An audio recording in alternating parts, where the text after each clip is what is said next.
What's going on, everybody? Welcome to another brand new installment of Renegades Reviews, exclusively here as always on the Casa D18 Studios channel. I, of course, am your host, the Renegade JJ Williams, and this is the second in our double feature today as we take a look at Bolt as part of our 31 Days of Disney, featuring the voice talents of John Travolta, Miley Cyrus, Susie Essman, Mark Walton, Malcolm McDowell, Diedrich Bader, James Lipton, Randy Savage, Jenny Lewis, and Chloe Grace Moretz. What's going on, everybody? Thank you for joining me here once again for another brand new installment of Renegades Reviews.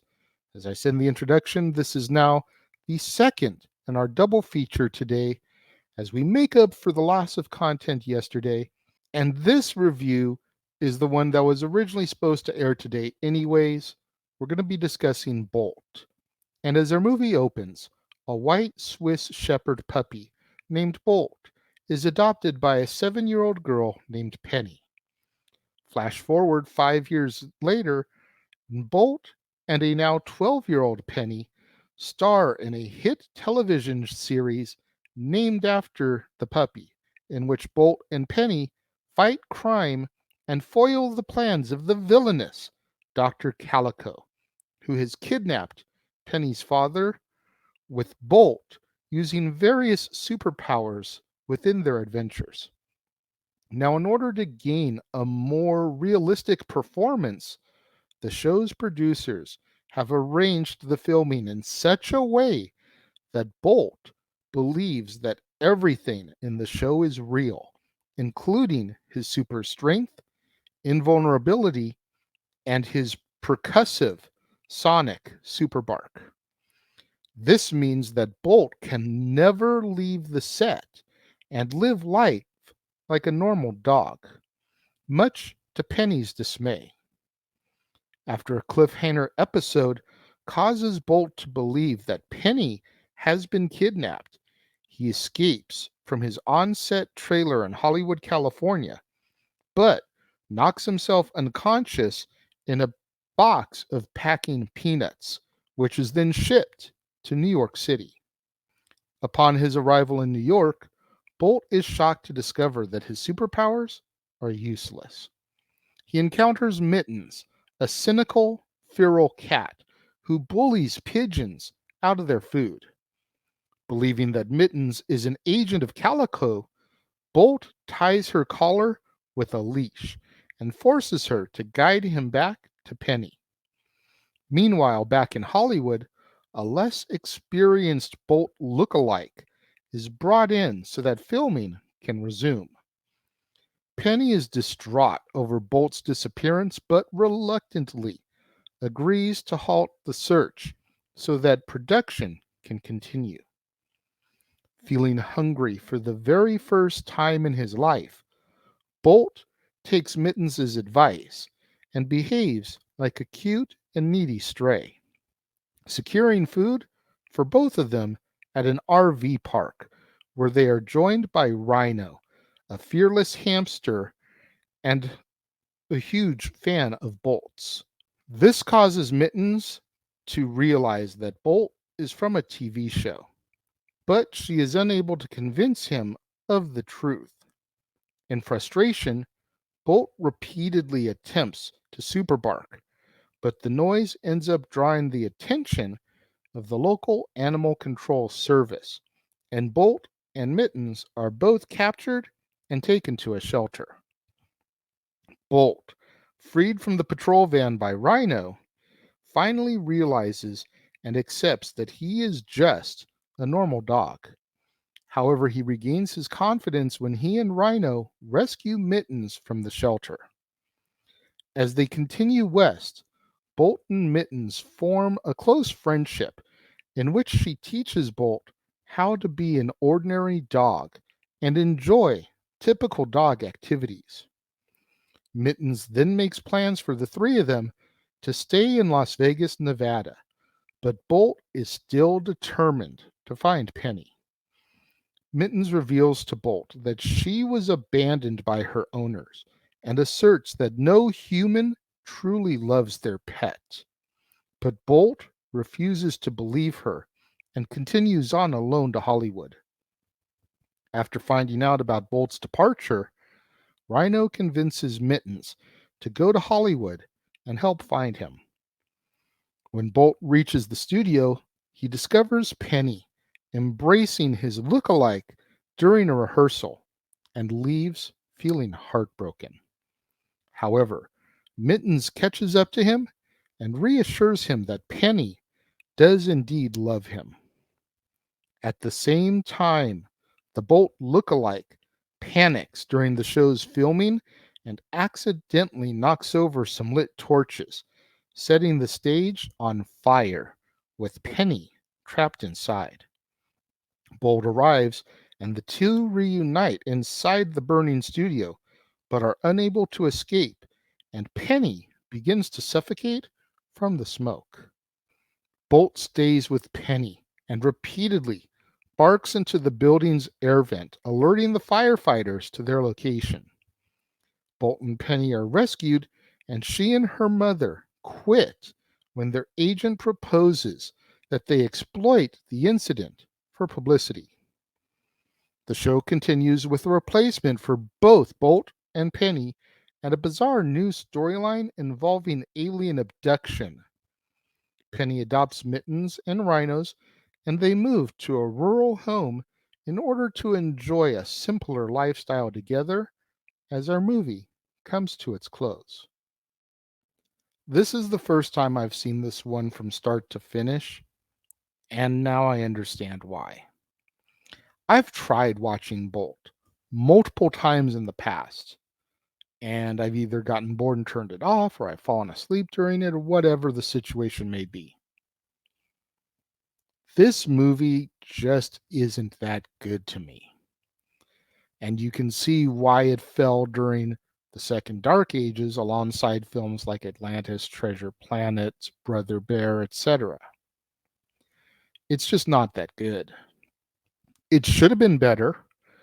I think part of what held this down was because of Miley Cyrus as the voice of Penny. Now, at the time, Hannah Montana was huge on the Disney Channel. But in the fact that Hannah Montana was huge on the Disney Channel, Miley Cyrus was oversaturating the marketplace. So while you couldn't see her in this because it was an animated film, just the fact that she was the lead character in Penny, one of the leads, I think we were suffering a little bit of Miley Hannah Montana overload at the time that this came out, which is why it just kind of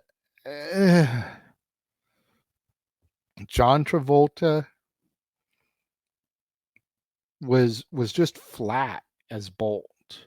He really was. Like I almost wish it could have been Nicolas Cage as Bolt because I think he would have brought a little bit more excitement to the role.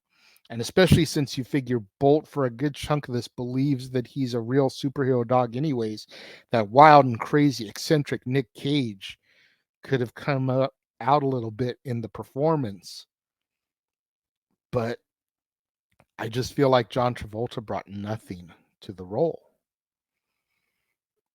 And all the other talents are forgettable too. Like even the names that I know, I barely recognized their voices.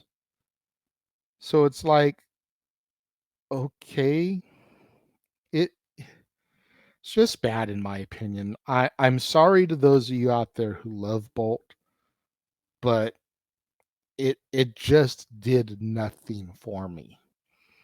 Even the general story itself, I felt was flat. Okay, so you've got this dog who's a TV star dog who believes he's real, and he has to discover and come to terms with the fact that he's not really a superhero. Eh,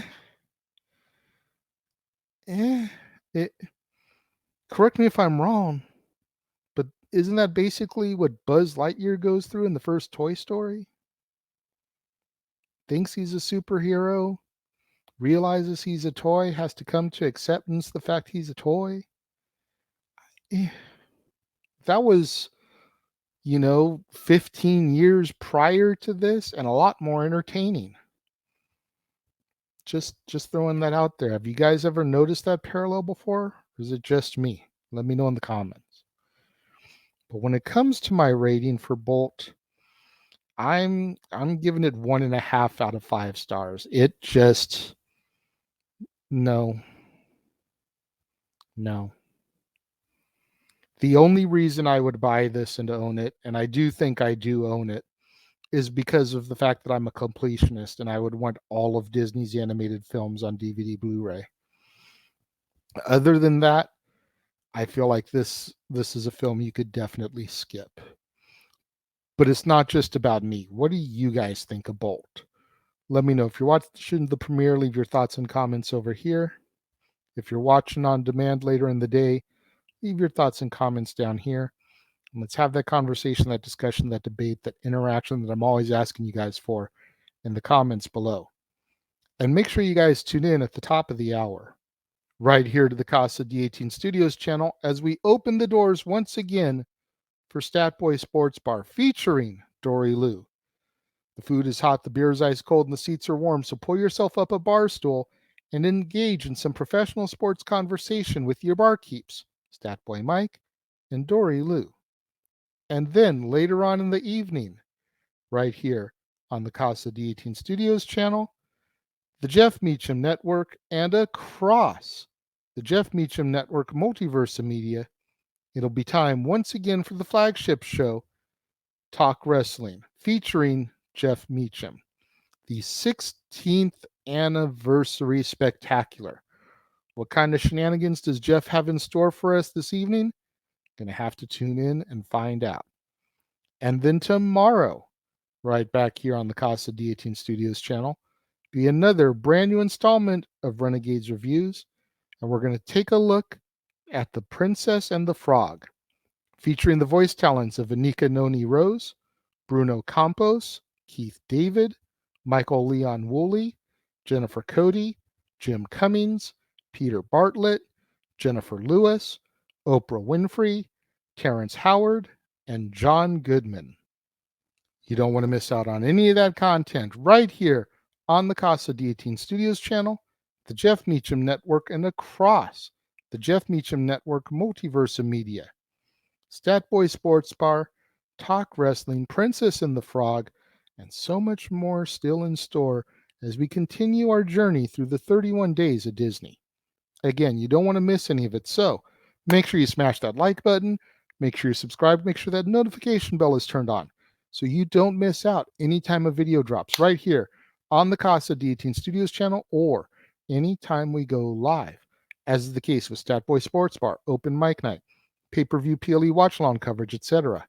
Share these videos with your family, friends, loved ones, coworkers, movie fanatics, cinephiles in your life.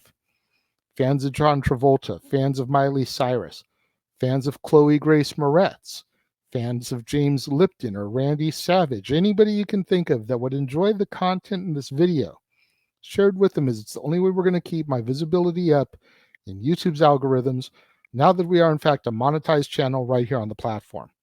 Thank you once again to everybody out there who joined me and tuned in this afternoon. It means so much more to me than you guys will ever know. And I will see you guys next time.